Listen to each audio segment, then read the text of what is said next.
Here we have the new 2026 Ford Bronco. This one comes in the Outer Banks trim level. Desert sand is the paint. And then we have the smoked truffle in black, leather and vinyl interior. The powertrain consists of a 2.3-liter turbocharged 4-cylinder engine. That's made into a 10-speed automatic transmission. Full 4-wheel drive here. As we come around to the front end, we get our LED headlamps along with the LED daytime running lights and the LED fog lights. The lights don't dance like that. That's just how my camera's picking them up. But I really like this trim of Bronco because, you know, it's still a full-size Bronco. It still does everything that you expect a Bronco to do. It's just in a less flashy package compared to like a Badlands with a Sasquatch package, things like that.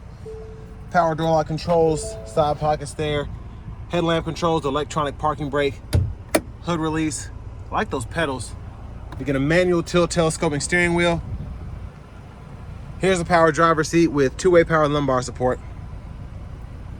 But I want to give a huge thanks to Ford Lincoln of Franklin here in Franklin, Tennessee for allowing me to review this Bronco today. I'll leave a link below in the description.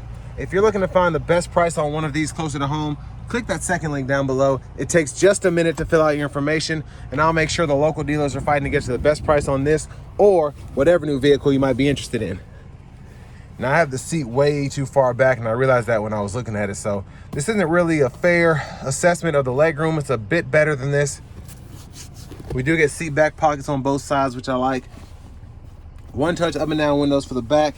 You get two USB-C charge ports down there, and then a 3-prong household plug-in right there. And there's a look at the front from back here. Now you do get that sound deadening headliner with this hard top. This middle seat folds down for the bottle holders.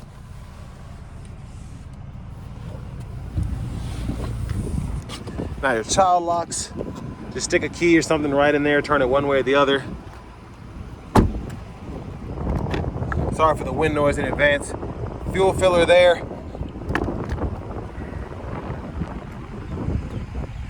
As we come around to the back end, LED tail lamps. Again, they don't dance like that. That's just my camera. And then we have our full-size spare as well, which is always nice.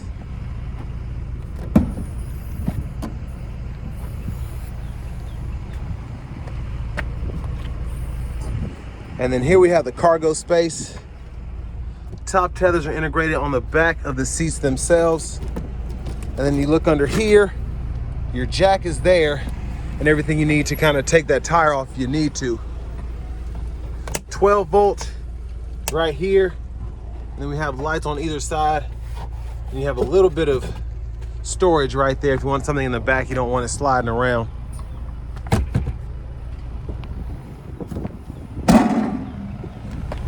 There's a look underneath.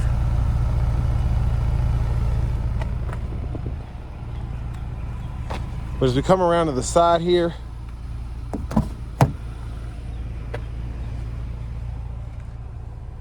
you can grab this, and when the headrest is down, you can fold the seat flat into the floor, run longer objects through to the front. And then your lower anchors are right back in here. Can't really see them, but they're in there pretty good.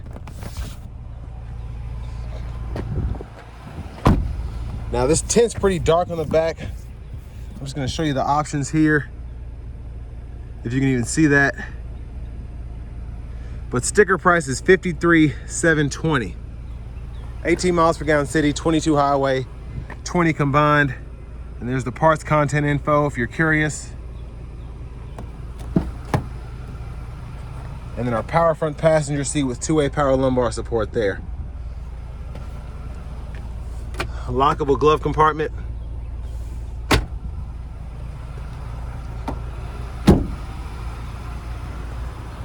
And as we come around to the front, once again, just a quick look in the engine bay. And that's a 2.3-liter turbocharged 4-cylinder.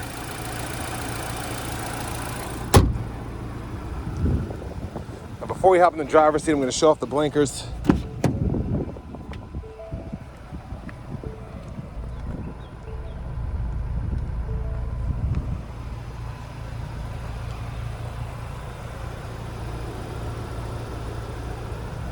Well, let's hop in.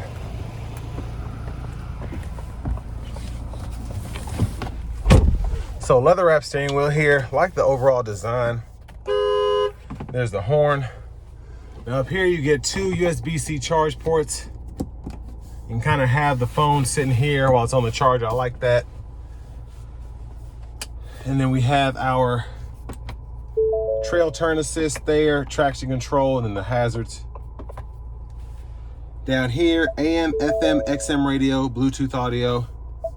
We get wireless CarPlay, Android Auto compatibility as well. Navigation, you have to have the subscription to get the full-on access to everything. And then your settings here, change your language or units of measurement right in there. And then your features down here, driver assistance. You can change your lane keeping system, the pre-collision assist. A few other options as well. And that's what the side menu does, which I actually like that.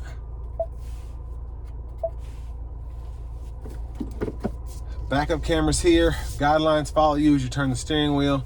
Then you also have the parking sensors in that kind of black spot. As you get close to something behind you, they'll kind of beep and then change colors, and you can turn those on or off right there. And down here, volume knob, you can adjust the volume up, down. Then you have a tune knob here. You can seek, play, pause, auto stop toggles here. Let me try and move this around. And then we get the dual zone climate controls at the bottom. Fan speed can be adjusted, temperature, the dual mode can be turned on or off. You can cut the whole system on or off there. Heated steering wheel, and then 3-stage heated seats for the front. There's a USB-C, USB-A duo there. That connects directly to the radio if you need that. And then for the shifter, pull this lever, reverse, neutral drive. You have your manual mode here, and then you can shift right there. And you can see what gear you're in that left side of the gauge cluster. Now while we're up there, the drive modes are here. You just use this knob, normal, slippery, eco, sport, and then you have the off-road conditions there. And then you can press this button here and you have the trail control, one pedal drive there. Bottle holders here, one touch up and down windows throughout, rear window lock out there, and then your power mirror controls are here. You can adjust the glass, change sides, and then when you're done, you can just press whichever one was on to turn everything off there. Center console cubby space. You do get two USB-C charge ports and a 12 volt in there. There's a look at the back seat from up here. And then sunglasses holder, LED reading lights, vanity mirror. And then back up front here, we have our windshield wiper controls, low, high there, rear wiper, fluid, either side there, and then pressing the side for the front fluid. Now, left side of the steering wheel itself, we have the cruise, so we can turn that on here, set the speed, cancel, resume, lane keeping system, we can toggle there, then volume down, volume up. This right side, track list or radio station presets can be gone through with these two arrows. There's our Bluetooth button, voice recognition, and then this goes through the menu, and we can see fuel economy, tire pressure monitors, etc. in this menu. So it's pretty helpful. You can see the gauges, off-road status. There's a lot going on. And then push button starts here. Finally, here is the key fob with remote start. But next, let's go ahead and take this 2026 Bronco Outer Banks out on the road for a test drive. So starting the test drive in this Ford Bronco Outer Banks, this one has a 2.3 turbo 4-cylinder. There's an optional 2.7 liter twin turbo V6 you can get. And then in the Raptor, you have that 3 liter twin turbo that's tuned pretty nicely with that V6. But for the most part, this does pretty much what you need it to do. You get 18 city, 22 highway, as opposed to getting a little less in terms of the fuel economy with those bigger engines. Those are a bit more fun to drive, but with this 2.3, I feel like you get the best of both worlds. It can still handle off-roading, kind of like the 2 liter turbo in the Wranglers. So nothing really to worry about with the power. It just depends on what you're wanting. The sport mode on this feels about like the normal mode on the EcoBoost, in my opinion, the 2.7. So most people aren't going to use these to go off-roading, except maybe 5% of the time anyway. So you can just use your sport mode for that, your off-road mode, whatever, and I think you'll be good to go.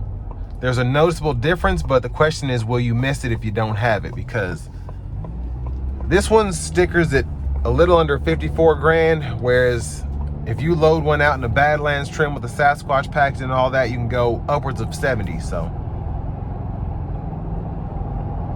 and this 2.3 just feels more natural. Ford puts these engines in quite a few vehicles, the Explorers, the I know I'm missing one, but that's just what comes to the top of my head. So I mean, they put these in a lot of vehicles, so it's a pretty stand-up engine in my opinion.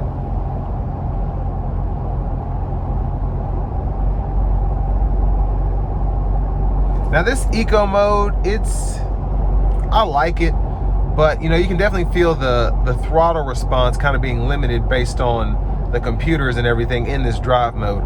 Normal mode will probably be the best way to drive this vehicle in particular, but you do have this option for the eco mode again. So I'm gonna put it back into the normal mode, see if we can tell a big difference.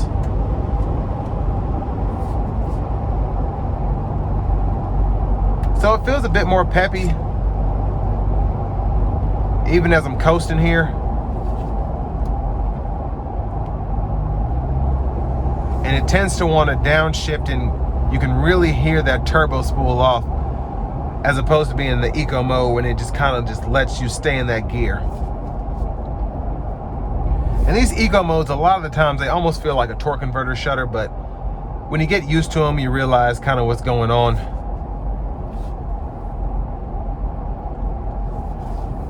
Try and get a better angle here. That doesn't really help. Let's try that.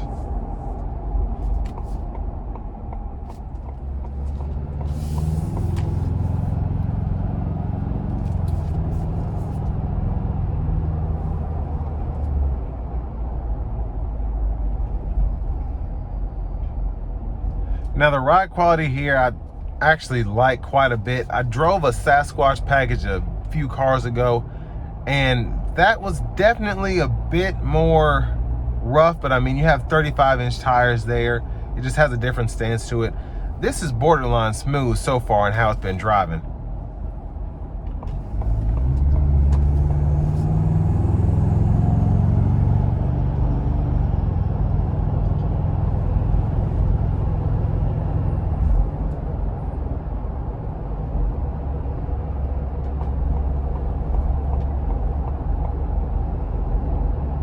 And the 2.3, as tough as the EcoBoost sounds, the 3-liter and the 2.7, this 2.3 is has a bit of a aggressiveness to it as well. When you come down the road, especially as you're coming out of like a gear or whatever, and you give it throttle and it just shifts down one gear, you really feel it start to pull there, and it's really nice.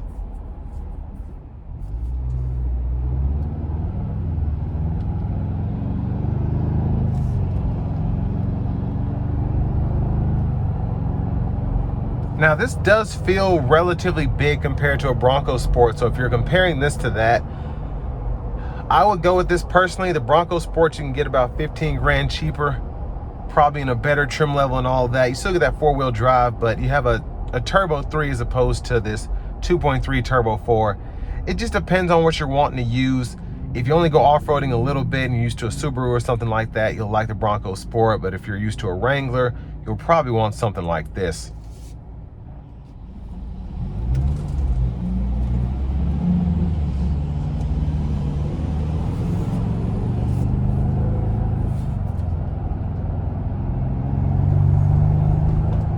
All right, so we have the Bronco in sport mode. Now we're gonna try to give it a good pull getting on the interstate here. Not gonna floor it, just gonna give it a little something.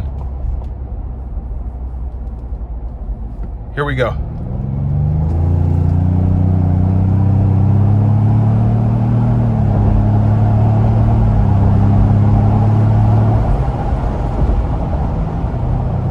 Yeah, pretty strong, pretty strong.